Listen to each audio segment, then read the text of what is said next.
সর্দি কাশি জ্বর মাথা ব্যথা হাত পায়ে ব্যথা হলেই প্যারাসিটামল খাওয়ার অভ্যাস রয়েছে অনেকেরই। নিমিষেই শারীরিক স্বস্তি প্রদান করতেই এই ওষুধ।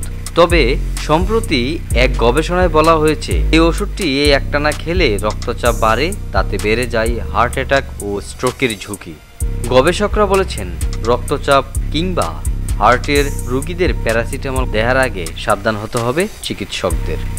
সম্প্রতি স্কটল্যান্ডের এডিনবার্গ বিশ্ববিদ্যালয়ের বিশেষজ্ঞরা ১১০ জন উচ্চ রক্তচাপের রোগীর উপর প্যারাসিটামল নিয়ে একটি ট্রায়াল চালান। তাদেরকে ২ সপ্তাহ ১ গ্রাম করে প্রতিদিন ৪ বার প্যারাসিটামল খাওয়ানো হয়। দেখা যায় ৪ দিনের মধ্যেই এই রোগীদের রক্তচাপ বহুগুণ বেড়ে গেছে, যা প্রায় ২০% বাড়িয়ে দিয়েছে হার্ট অ্যাটাক ও স্ট্রোকের ঝুঁকি। ব্রিটেনে প্রতি ১০ জনের মধ্যে একজনকে দীর্ঘস্থায়ী ব্যথার জন্য প্রতিদিন প্যারাসিটামল দেওয়া হয়, যেখানে প্রতি ৩ জনের মধ্যে একজন উচ্চ রক্তচাপে ভোগেন। এই প্রসঙ্গে এডিনবার্গ বিশ্ববিদ্যালয়ের গবেষক প্রফেসর ডেভিড ওয়েব জানান, আইবুপ্রোফেন এর মতো ওষুধ রক্তচাপ বাড়িয়ে দেয়।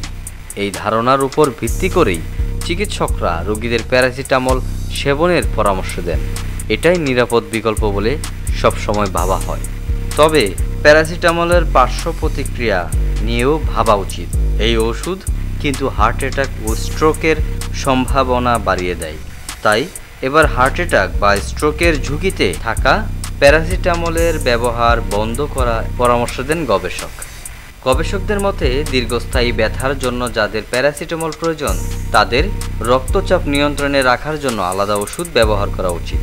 বর্তমানে প্যারাসিটামল খুবই সাধারণ একটি ওষুধ হিসেবে বিবেচনা করা হয়। প্রতিটি মেডিকেল স্টোরে পাওয়া যায় এই ওষুধ।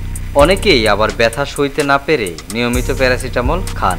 নিরাপদ মনে করেই অনেক চিকিৎসক রক্তচাপের রোগীদেরও প্যারাসিটামল খাওয়ার পরামর্শ দেন।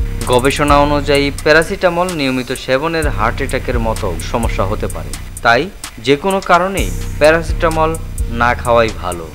এডিনবার্গের গবেষকরা আরও বলেছেন, চোখ বন্ধ করে রোগীকে প্যারাসিটামল লেখার দিন শেষ, কারণ এই ওষুধেরও রক্তচাপ বাড়িয়ে দেওয়ার মতো পার্শ্ব প্রতিক্রিয়া রয়েছে।